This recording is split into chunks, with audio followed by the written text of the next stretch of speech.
Good evening, everyone, and welcome to Ask the Expert Live. So it's another lupus.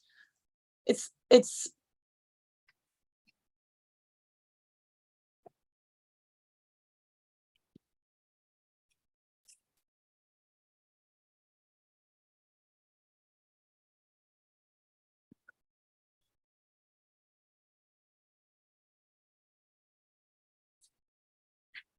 Good evening, everyone.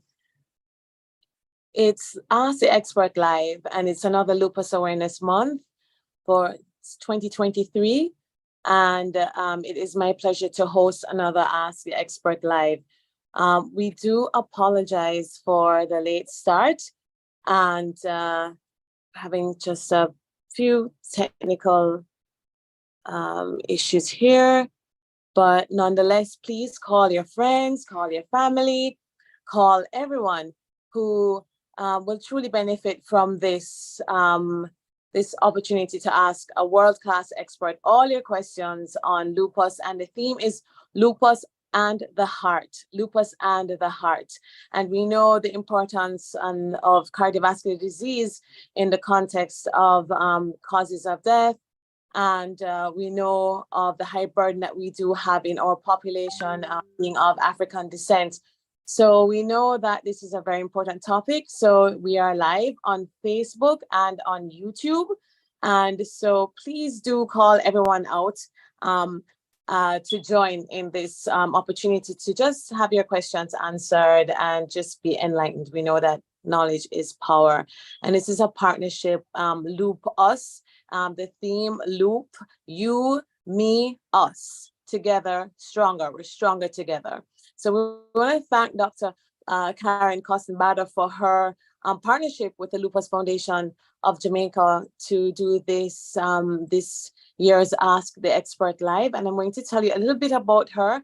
And before we actually jump into the questions, we are going to have her just talk to us a little bit about this topic. And so she is a professor of medicine at Harvard Medical School. She's a rheumatologist and translational epidemiologist whose research focuses on clinical and translational studies of systemic lupus erythematosus, SLE, and rheumatoid arthritis. So she received her training, so her MD at Harvard Medical School in 1995, and subsequently her Master's of Public Health at the Harvard School of Public Health in 2002, and her focus was clinical effectiveness. So she holds several positions and scientific appointments, including the Lupus Program Director, Brigham and Women's Hospital. She's a chair of the Medical and Scientific Advisory Board, Lupus Foundation of America, the National Institutes of Health, Arthritis and Musculoskeletal and Skin Diseases Special Grants Review Study Section member, and she's a co-editor of the journal Arthritis and Rheumatology. Her expertise is in clinical, epidemiologic, and translational studies of populations with SLE and RE. You know, two complex and difficult to understand autoimmune rheumatic diseases that disproportionately affect women and those of non-European ancestry, such as our Jamaican population with substantial morbidity and mortality. Her work has investigated risk factors and disparities in the development of these diseases and in the long-term outcomes of those affected. Her studies have used large cohorts of patients, including the National Health Study, the Women's Health Study, the Black Women's Health Study, the Vital Trial, and various other databases. And it's important to note that she has made several notable contributions to the scientific world, environmental and psychosocial risk factors for lupus, in determining what are the social constructs, those that determine and affect the mental health needs and affect the ability to achieve equity in the treatment of rheumatic diseases. And very relevant to us today, cardiovascular disease and other comorbidities amongst patients with SLE. Now, she has a number of ongoing and recently completed projects that I really want to highlight this in particular, cardiovascular disease epidemiology in patients with lupus. Now, for her work, she has had numerous honors, including investigator awards bestowed upon her. including the Distinguished Chair in Clinical Rheumatology at Brigham's Women's Hospital and the Ira Goldstein Memorial Award for Rheumatology Research Achievement from New York University. So she's eminently qualified to answer all our questions this evening, and it is our honor that she accepted our invitation. So we just welcome you, Professor Costenbader, and thank you so much for joining us, and I'll give the floor to you. Well, thank you so much. That was a long and very nice introduction. Thank you very much. I'm very happy to be with you and to talk about the heart and lupus during Lupus Awareness Month in Jamaica. Yeah, I'm very involved with the Lupus Foundation of America, so it's very nice to connect with the Lupus Foundation of Jamaica. I have never been to Jamaica. Maybe someday it would be even nicer to come and see you in person. And it's really nice to establish these connections, and I hope I can answer some of your questions tonight. I don't know how many questions there'll be. I have just a couple of slides for intro, and then there may be questions about what you can do to predict heart disease in lupus, who gets heart disease in lupus, what you can do to prevent heart disease, and anything else. If I may or may not be able to respond. But is it okay if I share screen and show a couple slides to start? Yeah, sure. Go ahead. We're please. waiting for, let's see. I have to put this on. Just a second.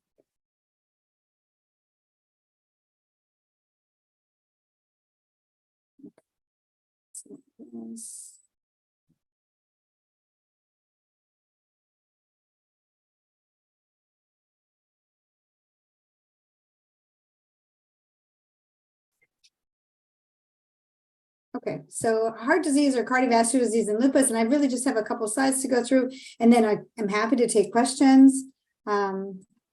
But I have a few disclosures, not really. But I just wanted to talk about the diverse and different ways that lupus can affect the heart. As we know, lupus is a very interesting and complicated and difficult to diagnose and often difficult to treat disease that's characterized by inflammation and autoantibodies, in which the B cells and the lymphocytes are making autoantibodies that attack itself, and then there's generation of immune complexes and deposition of complement immune complexes in many different organ systems. And so really any organ system in the body can be involved in lupus, which makes it really difficult and challenging disease often. But we can get ahead of it. We can get ahead of it and try to turn it off. But in terms of how lupus can affect the heart, it can affect the vessels in particular. So it can be peripheral vascular disease or heart disease. So heart in the heart or any of the other vessels. It can affect the sac around the heart, the pericardium.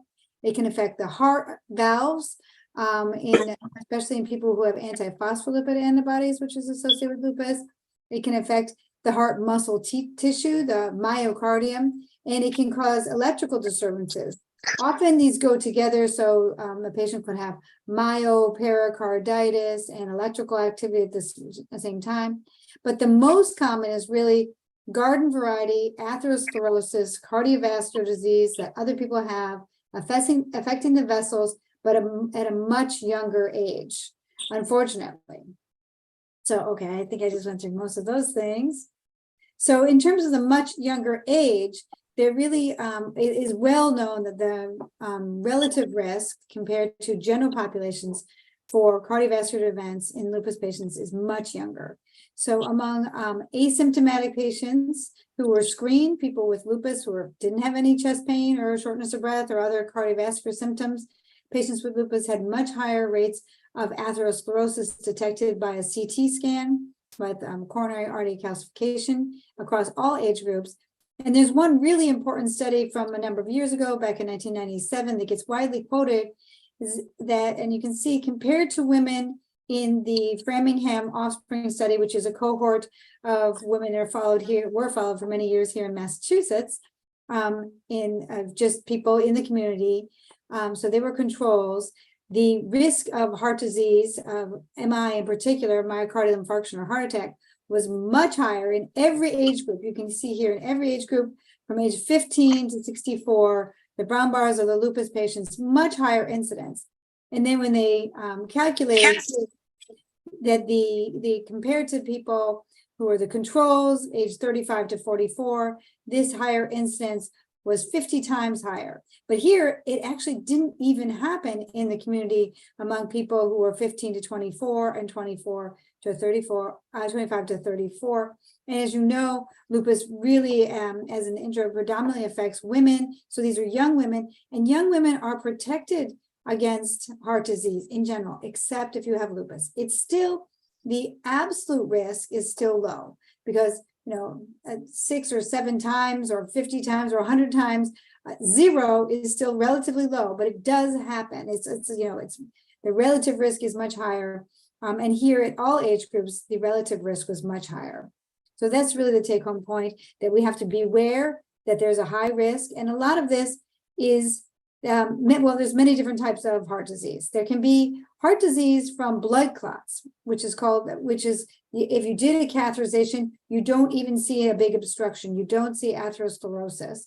The majority, as I said, is accelerated atherosclerosis due to foamy, lipid-laden macrophages. So the cells inside the blood vessels are full of cholesterol, and that makes these big unstable plaques of cholesterol and greasy material that can rupture and cause a heart attack or another peripheral in your arms or your legs, blood clot that can impede the blood flow and cause big damage, a lot of damage. Or there can be these abnormalities that start very early in the coronary microvascular. So these are the tiny little vessels around the heart that feed the heart, that also, even before the big one, the big accelerated atherosclerosis or the blood clot, we can dissect that this microvasculature is abnormal. And last, I just wanted to say that there are many reasons that their lupus patients have high cardiac risk, and we have to be aware of all of them. So we know that there is altered cholesterol metabolism, and we know how important high cholesterol is in the general population. And we know that people who have lupus, probably because of, a lot of it is because of systemic inflammation, and alters the processing and metabolism of triglycerides and very low density lipoprotein with abnormal lipid profiles and low HDL, which is the good heart healthy cholesterol, especially people who have kidney disease, lupus nephritis can have very high cholesterol levels, and that really needs to be watched. There's also a procoagulant state, which means that blood clots are much more likely to form, and this can be due to increased fibrinogen from inflammation, and also antiphospholipid antibodies, which I already mentioned, which really predispose people to having blood clots.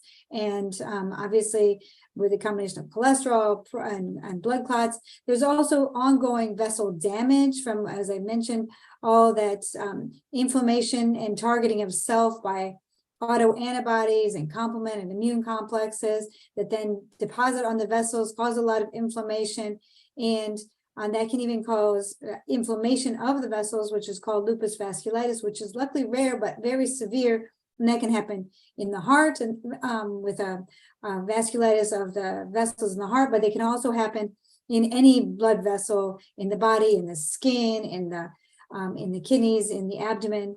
And then the endothelium, the cells lining the blood vessels, we're learning more and more that they really have a lot of function. They work to keep the blood vessels healthy. There's a lot of turnover. They make a lot of factors that keep all the blood moving smoothly. And we know that there's impaired endothelial function. Actually, the endothelium can dilate and there's more blood flow when you need it. So if you're running a marathon, you need more blood flow to your heart. The endothelium has to be healthy to dilate the blood vessels and make sure the blood gets to the right area. And we see this increased plasminogen activator inhibitor, among other things, which shows that the endothelium is not working. So there's many reasons in lupus. We have to be aware of them all, but a lot of them, most of them are related to active inflammation. And then the other big one that causes heart disease and contributes to all of these risk factors is prednisone use or steroids. And they go together because unfortunately we still use a lot of steroids in lupus. We're trying to get away from using steroids in lupus, but they still are a mainstay of our treatment. We try to taper them down and get them off immediately, but they are one of the quickest acting medications. They're still used for all the life-threatening complications of lupus. And while they dampen the inflammation of lupus, they can exacerbate and make worse a lot of the risk factors for lupus. They make your cholesterol worse. They make your blood pressure worse. They can damage the endothelium themselves. So there's lots of things that the steroids aren't good for, while they do decrease systemic inflammation. So I don't know if there are questions yet, but I can stop sharing my slides now, and I'm happy to take any questions if they're out there. Thank you so much, Professor Costenbader, for that really great overview. We have a few questions already, and I think you've answered one of the first ones, which is how does lupus affect the various parts of the heart? So I think we've taken care of that question, absolutely. Now, there's a question about supplements that can be taken for patients with lupus with regards to heart health. So I'm going to paraphrase the questions as we go along. Any supplements? That's a very good question. And I think I did have a slide in there somewhere, because people are always interested in diet and supplements. I'll say that for patients with lupus, I understand that there is a huge pill burden, that there's cost associated with medications. We do know a lot of medications that are very effective in treating lupus and preventing heart disease. So I'll talk first about supplements, and then about the other medications that we know they're not supplements, but they do help. So in terms of supplements, people are always interested in supplements. The one supplement I think might help, and actually in Jamaica, you probably may not need it as much as us in the north or in the middle of our country, is there's more and more research now on omega-3 fatty acids, fish oils.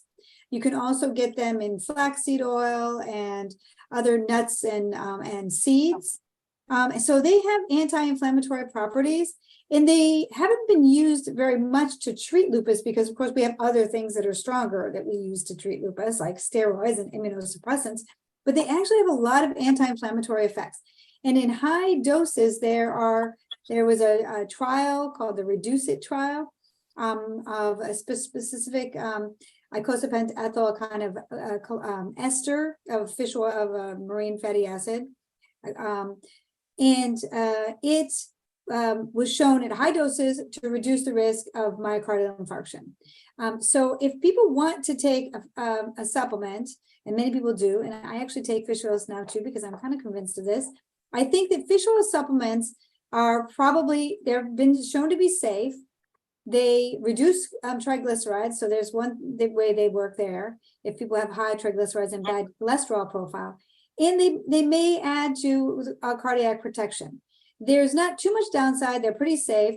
They're probably more effective in people who don't eat very much fish or seafood, because we do get a lot of fish oil, omega-3 fatty acid in fatty fish. Like if you eat a lot of tuna, salmon, what other are the big fish that have a lot of omega-3 fatty acids, the fatty ones.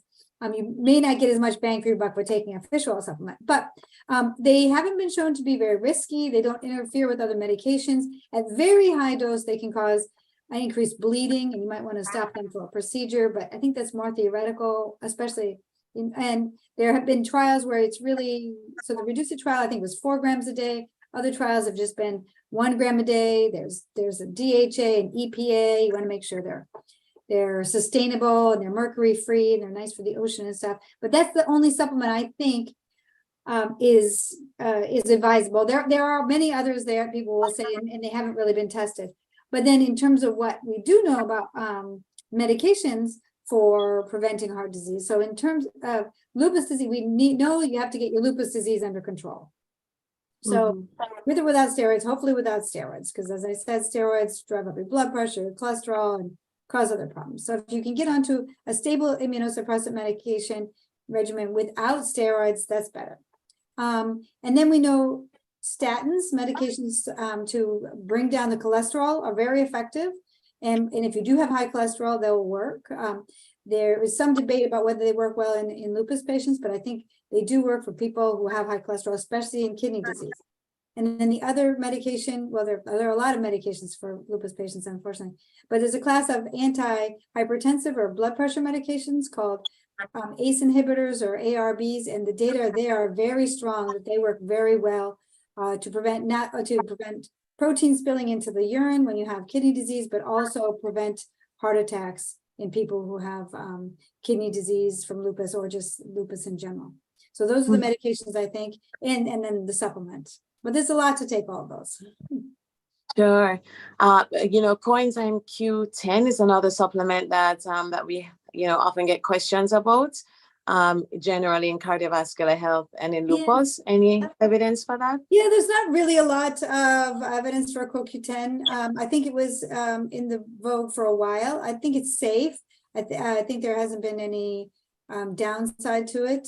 I know people also take it for all kinds of other things like hair loss and things like that.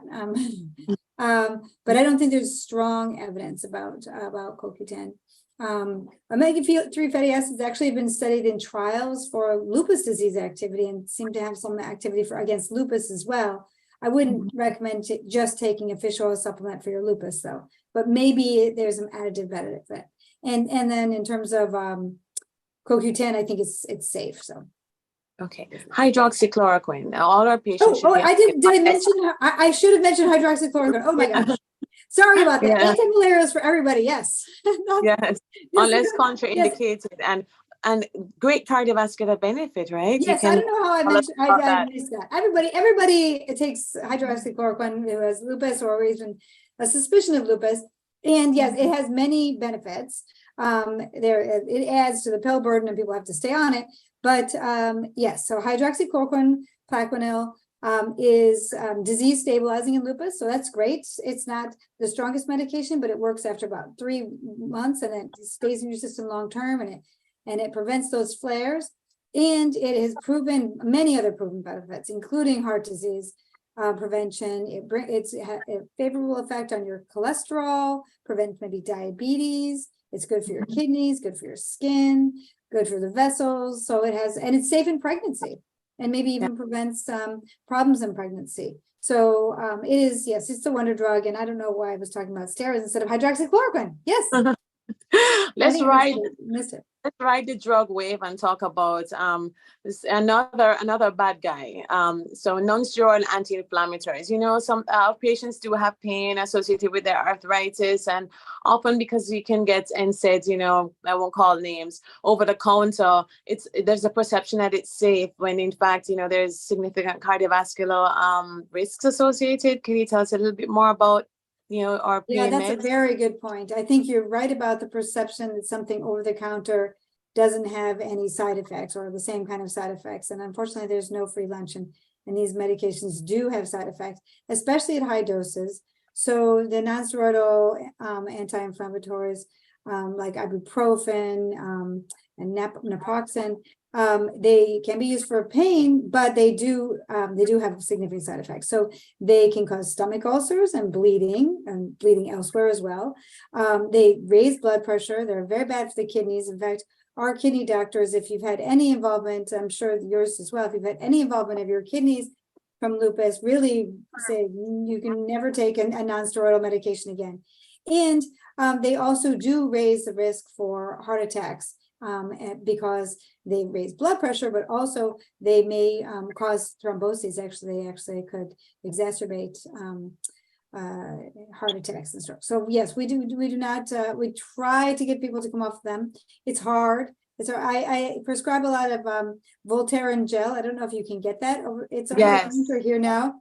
And if you have an ache or pain in certain place, I like using it because it's a gel and you can put it on your sore shoulder or on your sore wrist. And it's not as absorbed into the body, and it doesn't bother the kidneys and the stomach and the heart in the same way, and the blood pressure in the same way. It's not as awesome. Since we're talking about our medications, we have a question from one of our patients who cites weight gain and increased appetite on hydroxychloroquine and the consequences of that. Have you noticed that in all your years? Yeah, I think weight gain and increased appetite, I was going to say that's due to steroids. Steroids lead to weight gain and increased appetite. And unfortunately, the steroids do not make you crave, broccoli and salad in the middle of the night, but you want to get up and eat ice cream and chips. They want you to, the steroids, the way they work on you, you want high fat, salty foods, sugary foods, and the weight gain goes on very fast. Hydroxychloroquine is actually not in big studies, not associated with weight gain or changes in appetite. So I think I would look somewhere else. Hydroxychloroquine is usually pretty well tolerated. Some people can get allergic rashes, things like that. Some people think it upsets their stomach at higher doses. There are a few long-term side effects we have to worry about, but really when we started hydroxychloroquine in someone who's a new diagnosis, we usually think it's going to be very well tolerated and have very little side effects, and we don't have to worry about it for at least 5 or so years. And then we start worrying about problems that possibly with eyes and other things that might pop up. Sure.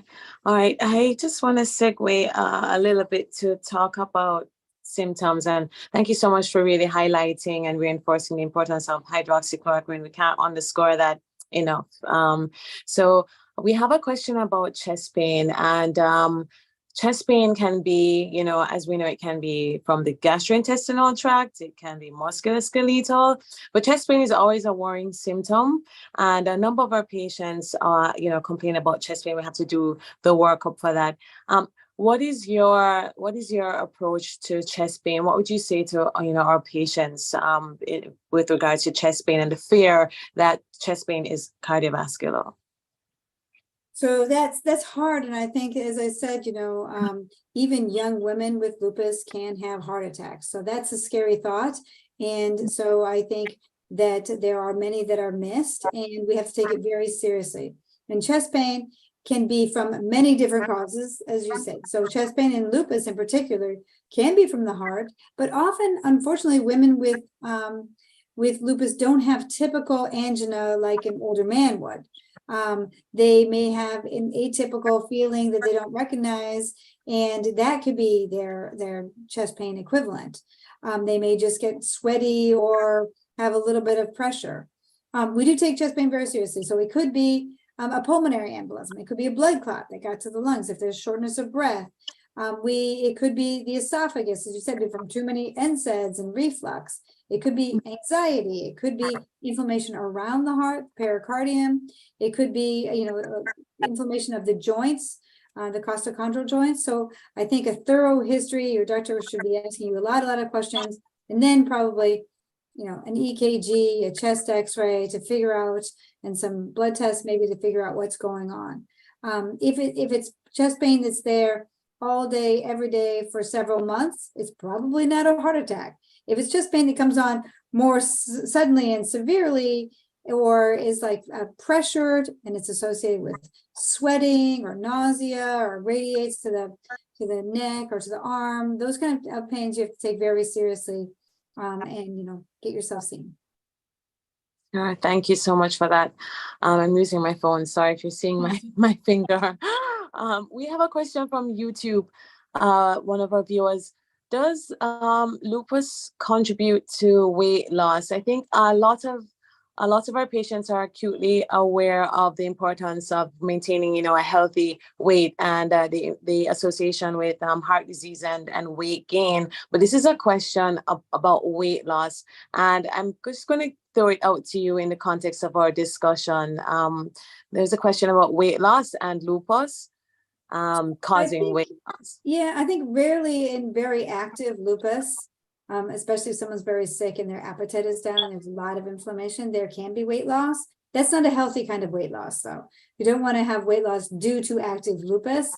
And then we would work up other causes. We want to make sure there's not an infection, there's not a cancer as well. So it can happen, and it's usually found in very active disease, and we look for other causes as well. So usually, unfortunately, steroids do make people gain weight. We want to keep them active and keep them on low doses of steroids, and keep at a healthy weight. So any weight gain or weight loss that you're not anticipating is, or you're not working for, is always something that we worry about. Okay, awesome. Thank you for that. We have another question from Facebook, and the question is the use of hydroxychloroquine, again, going back to our very important drug, and the eyes. So I think you touched on that hydroxychloroquine can be associated with eye disease. It can affect the back of the eye. But let me ask you, because of your years of experience and vast population that you see, including persons of our ethnicity, how common do you see this complication of So hydroxychloroquine? that's a very good question. So I have treated a lot of patients for a lot of years, and no one has ever lost their vision. And I've had a lot of people on plaque removal. So that's the thing. I mean, it's theoretical risk. We do send people. So as I said, when I start hydroxychloroquine, I send people to the eye doctor, the ophthalmologist, to look at the retina to make sure it's normal so they can follow. And then I send them back. Actually, the guidelines say you don't have to go back for 5 years. The risk is very low.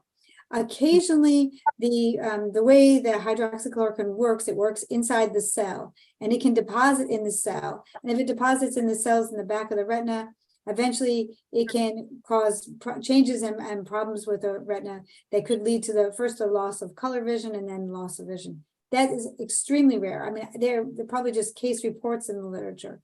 The ophthalmologists now have very, very sensitive ways of picking up the first signs of this damage in the deposition in the eye. And it's become controversial because unfortunately we don't have anything that works quite as well for lupus as hydroxychloroquine. As you said, like, we put everybody on hydroxychloroquine. We love hydroxychloroquine. And now my patients are getting older because I'm older and I've been seeing them for a long time. So they've now been on it. I think the risk is very low for the first 5 years, and then it starts to go up. The risk, at least, of seeing hydroxychloroquine in the eyes. And then what to do about it, the ophthalmologists often say either reduce the dose, spread it out, or stop it altogether, which can be, it needs to be, I just put someone back on it because she'd been on it for 20 years. She stopped it and she had a humongo flare with kidney disease and everything else. And I said, at this point, just go back on it along with all these other medications to get the flare under control, and then we'll broach that in the future, because losing a kidneys is much more imminent danger for her than a little bit of hydroxychloroquine in the eyes. So theoretically, it can happen after many years. I also have patients who've been taking hydroxychloroquine safely, getting their eyes checked every year for 30 years or more. Awesome. And that's reassuring. As you mentioned, kidney disease, of course, our patients are, very aware of the fact that, that is one of the more feared complications of lupus. And when kidney disease, cardiovascular disease, is there an association?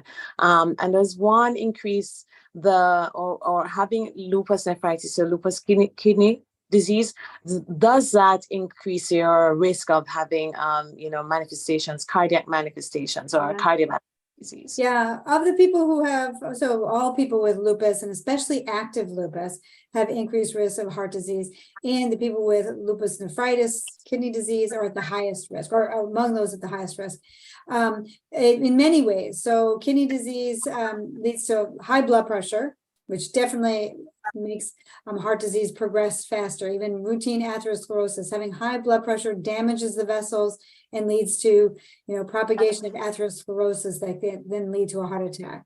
So that's the first mechanism. It also in lupus nephritis, a lot of the proteins go out of your blood. Your cholesterol goes very high. You become hypercoagulable, and so we do see a lot of cardiac risk in the patients with lupus nephritis, and we really have to manage their blood pressure, their cholesterol. Some people even go on anticoagulants when they are spilling a lot of protein in the urine and all their coagulation factors are off. So it is a big risk factor, yes.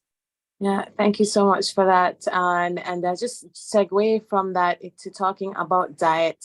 We spoke about supplements earlier, but in terms of diet, it's always a question that comes up. And can you just spotlight for us some of the key messages that you give your patients over the years, not just in your clinical practice, but as being part of a larger group like Lupus Foundation of America and interacting with patients on a day-to-day basis? Outside so of your people are always interested in diet. I mean, who's not interested in what you should eat and what you shouldn't eat? Diet and supplements are big. And I think while there's no, some people will say, oh, there's not one diet that's associated with lupus, but there are definitely diets to avoid because they're bad for heart disease, they're bad for cancer risk, they're bad for obesity, and they're just bad for you in general. And they probably do make your lupus worse as well. So, and there's also good things that are probably, as I mentioned already, fish and fish oils are probably heart protective and may be anti-inflammatory in many ways. So we talk about, well, I think at the extremes, there's the Mediterranean diet with lots of fish and olive oil and vegetables, avoiding a lot of red meat, avoiding a lot of fried food, and a lot of carbohydrates, although in Mediterranean countries, they do eat a lot of pasta. So with, the whole Mediterranean with basket, you probably get great fruits and vegetables down there in Jamaica. So take advantage of that. All the fruits and vegetables that can grow there, in season, those are great for you. And they have lots of nutrition and vitamins and minerals, and they're great for your heart, and do not increase the risk of heart disease. On the other end of the spectrum, there's what we call ultra processed foods, junk food. That is bad in every respect for obesity, diabetes, heart disease, and lupus as well. So ultra processed food is the junk food. So it's here it's donuts and soda and chips and everything that comes in a bag, and you don't really know what the food ingredient is. It's not actual food. It's to be avoided. And unfortunately, in the United States, people get about 50% of their calories from ultra processed food now.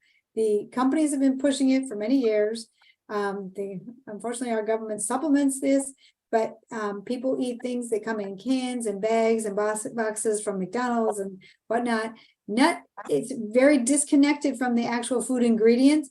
It's really bad for you. It's bad for all the things we've been talking about, weight gain, being healthy, keeping your heart healthy. And I'm sure we have found in the Nurses Health study where we studied that high intake of ultra processed food was related to the risk of developing lupus.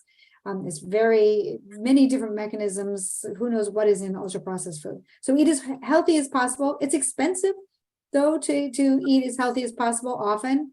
I mean, fresh fruits and vegetables from the market are great, but sometimes here in the winter, it's hard to get the fresh fruits and vegetables, but do your best to know where your food comes from, to be actually close to the source of the food.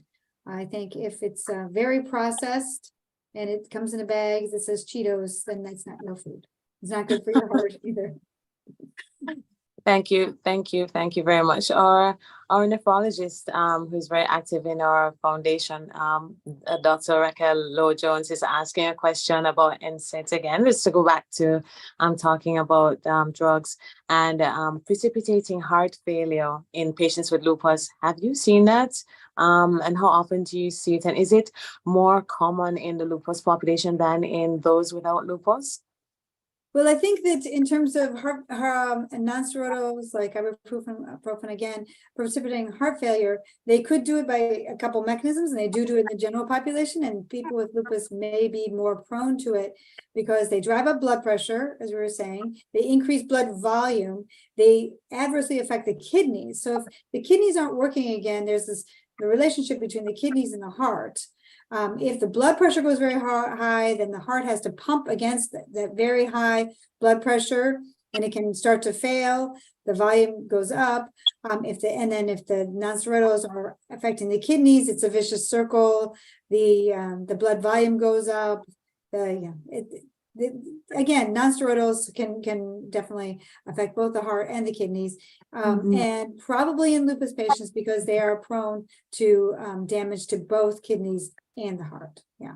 All right. I'm going to ask you a question that is one that always comes up. As a rheumatologist, and if our patients have a primary care physician, this is an important partnership. And the theme for this month is Loop Us, you, me, us, stronger together. We're definitely stronger together in that kind of partnership. And so how do we share the responsibility of monitoring our patients, screening them? What model have you found works? That's hard because I think, communication with PCPs and rheumatologists is really important. It's not always possible though, because I take care of a lot of patients from all over the place that have PCPs all over. I mean, our electronic medical records are getting better.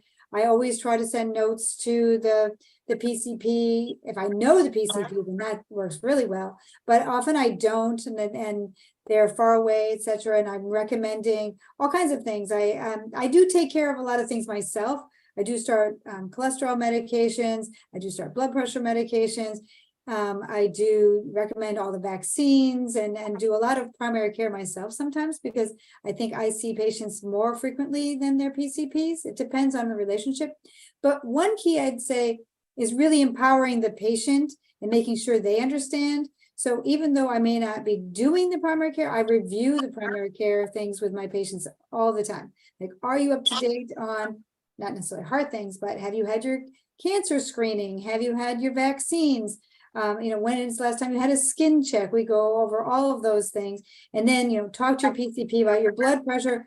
I'm going to tweak your ACE inhibitor medication this time, but make sure you get your blood pressure checked. So I think if patients are empowered and then they repeat at the end of the visit exactly what they're going to do and they're set out to do and make lists, I think that helps with the communication and the important things, because it can be overwhelming. There's so many things you have to do, and it's not clear which doctor is going to take care of it. But if the patient knows that doctor said to tell you this and can reiterate it, that really helps. Yeah, we do have a great partnership with our primary care physicians, and they're very knowledgeable about lupus. And so this kind of shared care really it does work, and it makes such a great difference, the communication. So thanks for just reiterating that. We do have another question on hydroxychloroquine, our favorite drug. So going back to hydroxychloroquine, can use over time cause the inside of the inner lining of the lips or mouth to be irritated? Have you found that? I don't know about irritated, but I thought somebody was going to talk about, it's a medication, like there are other medications that do it. There's like minocycline, that because I was talking about the deposition in the cells, it can cause over time a blue-gray discoloration of the skin. So sometimes you do see that in the mouth, on the tongue, on the palate, in the ears, usually, and even in the skin of the legs. Usually at that point, I think, okay, and even if they've been having their eyes checked, I think, okay, I think that's a lot of hydroxychloroquine we're going to have to cut down or stop. But some people are more sensitive to others. I don't know about irritation of the mouth, but I've seen the blue-gray discoloration in the mouth several times. Yeah. When you have discoloration, also. Oh, sorry, go ahead. No, I was just saying that in terms of irritation in the mouth, it's possible people can be allergic to any medications. Hydroxychloroquine, some people are allergic to it. Yeah. Do the skin changes reverse with stopping or cutting down hydroxychloroquine? I think if they're very early deposition, they can, but often I've seen some cases where it's really this blue-gray deposition and it's not reversible. But that's rare. It's rare. We'll stay on the positive side for hydroxychloroquine. It is rare, and usually those people have taken hydroxychloroquine, for 50 years, which may have saved their lives. But and gotten their lupus under control, and they'd never want to come off it. But then when it really can turn the skin gray after many years. Okay, awesome. Thank you so much. I'm going to just pause, give you a little chance to catch your breath, and just to highlight our major sponsors for Lupus Awareness Month, partnering with the Lupus Foundation of Jamaica, Platinum sponsors, Partners Interventional Center of Jamaica, and the Gold sponsor, National Health Fund, always on board, Medical Products Limited, IPCA Laboratories, and Silver sponsors, Tawani Limited, and there are other sponsors who we will highlight as the time goes by throughout the month. And there are a number of activities that are planned for the month. This includes our print and poster campaign. You can actually pick up posters and other literature from the Lupus Foundation's Learning Center on Barbados Avenue in New Kingston, and you can mount your own displays in your schools, in your offices, just to help us to increase the awareness of lupus. And then there's a social media campaign as well. There'll be several media interviews on various networks, both television and radio and online interviews as well, just to keep the word out strongly about what lupus is about, and about the need for partnerships. And there is a community engagement activities, church service coming up, put on purple. So the church service is on Sunday coming at the St. Andrew's Seventh-day Adventist Church. Put on purple on Fridays. And of course, I may not give you the exact time and details for all of these events, but you can certainly check them out on Lupus Foundation of Jamaica's website. On Fridays, you can put on purple, wear purple to work, and just use the opportunity to talk about lupus, the fact that you're wearing purple, and definitely just use the opportunity to share as much as you can about this disease, and point persons to the Lupus Foundation of Jamaica, their YouTube channel, and the lupusfoundation.org for more information about the month and more information about lupus, of course. And so just really want to highlight that the theme is Lupus, you, me, us, stronger together. And this speaks about community engagement. It speaks about corporate engagement. And if you are in a position to partner with the Lupus Foundation of Jamaica through financial contributions, as you know, it's a volunteer run member-based organization, and it's dependent really on membership fees and the benevolence of the society and events like this where our sponsors do chip in. So if you want to partner, this is a great opportunity to do so. We have over 6,000 people living with lupus in Jamaica, and many have needs that transcend medical care. And your partnership will be very important in providing services like counseling, providing the opportunity to help someone who has, on a case-by-case basis, difficulty accessing advanced care when there is major illness associated with the disease, and so many more things to mention. So definitely we want to highlight the theme, Loop Us, you, me, us, stronger together. So just to highlight that. So I am going to give you the key dates, the key events. So October 5th, that's here we are doing our Ask the Expert Live. The next event, so this kicks off the events. The next event is October 7th, and that is actually at Andrews Memorial Seventh-day Adventist Church at 8 a.m. October 15th is the staging of Laps for Lupus, and this will be in the Emancipation Park, and you can actually assess between 5 and 8 p.m. and you can register online, and you can actually do your laps online. You know, COVID had us doing laps online, so if you still don't want to come out, you can do your laps online as well. And the important annual Lupus Symposium, it's a hybrid event, so in person and online. That's October the 22nd. And the focus will be on lupus and heart health. And we have a guest expert, Dr. Iris Navarro from Milan of Cornell University. So we have another expert like Professor Costenbader with us on the Lupus Symposium hybrid event on October the 22nd. So lots to do, lots to learn, lots to share. And this is a perfect way to kick it off. Dr. Costenbader talking to us about lupus and heart health.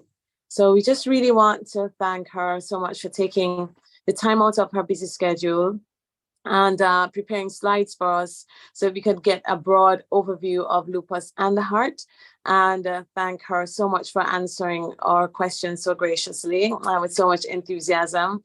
I want to thank you for tuning in and for asking your questions live on Facebook, on YouTube, and really want to thank you for engaging in this opportunity to learn more. And I hope that you will take this information out into your community, into your homes, your family, and just, help us to spread the word about lupus. And heart health is so important in terms of our patients living longer lives, with lupus. And so, having to deal with cardiovascular disease is a strong possibility that with lifestyle modification, you've heard about, drugs, you've heard about drugs that help, drugs to avoid. So and you've heard about the diet. And of course, we know being physically active, exercise is very important. So all of these things will help us to really empower the community to live longer, healthier lives with lupus, because that is what lupus is now, living longer and healthier lives. So my hand again. And I just want to thank the production team. I will highlight a few. There's Javon Eccleston from JTech Consulting. Just want to invite you to like, follow, and subscribe on our social media pages. And do spread the word about these events coming up. Thank you so much to our production team, Shadeen Shaw, and we overcame the technical challenges, using the phone and reading sideways, but anything to get this event going. And thank you so much, because you make it so much worth our while and worth our efforts. Please, my final word for you on behalf of the Lupus Foundation of Jamaica is to donate. Donate. Anything will help. Every mickle makes a muckle. Yeah. So every mickle makes a muckle. So go to www.lupusfoundationjamaica.org//donate and really do help us to do what we do. So I'm going to now throw back to Professor Costenbader and ask her to just give her closing remarks, give us a charge. What is your final last word on this matter of lupus and heart? Well, thank you so much for the invitation. And I couldn't agree more with what you just said, Dr. McGee. You said it so well. I think it is all about recognizing the risk factors and how we can take charge of our own lupus, empowering patients to know that, which medications to avoid, what diet to follow or to try to strive for, get exercise, take care of themselves, and live longer and better.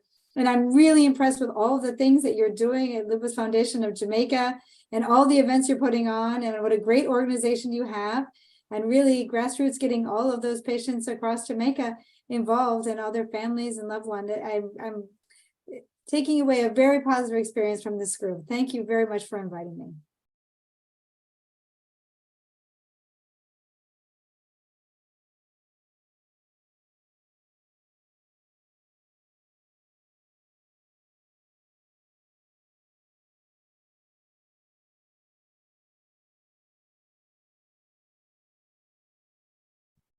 Okay, so the feared call coming in it has happened. Thank you so much. I'm sure you had phenomenal closing words. So thank you so much again. Sorry about that. Going down. All of a sudden you disappeared. It was very nice to meet you. Technology, can't live with it, can't live without it. But thank you so much, and we do look forward to hopefully having you in Jamaica. You're a friend of Jamaica and you're a friend of the Caribbean Association of Rheumatology as well. So we want to thank you so much again for participating in this event. And if you missed sending in your questions, you can join us at our Lupus Foundation on spot, October 22nd. It's a hybrid event. You can come in person as a member of the public. The event is free to you. And if you need continuing medical education, so your CMEs, your credits, you can, there is a cost for that. But definitely do come to the symposium to have all your questions answered if you have more. And it's going to be held at the University of the West Indies Regional Headquarters. It's right across the road from the University of the West Indies front gate proper, and we'll be streaming live on Facebook and YouTube. So definitely please come out. So thank you so much. Thank you so much. Thank you very much. Yeah, this was great. Thank you very much. It was a lot of fun. And also see you at Laps for Lupus. See everyone at Laps for Lupus, as my producer is reminding me, Dr. Desiree Tollery, the president of the Lupus Foundation of Jamaica, in my ear, Laps for Lupus. So we'll see you out. Thank you so much again. Thank you so much for your time. And thanks to everyone for attending.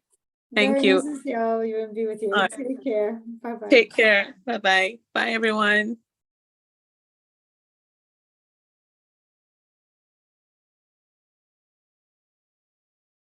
Hi everyone, it's Jordan Loren Levy, Miss Universe Jamaica 2023, and I'm here at the Lupus Foundation of Jamaica.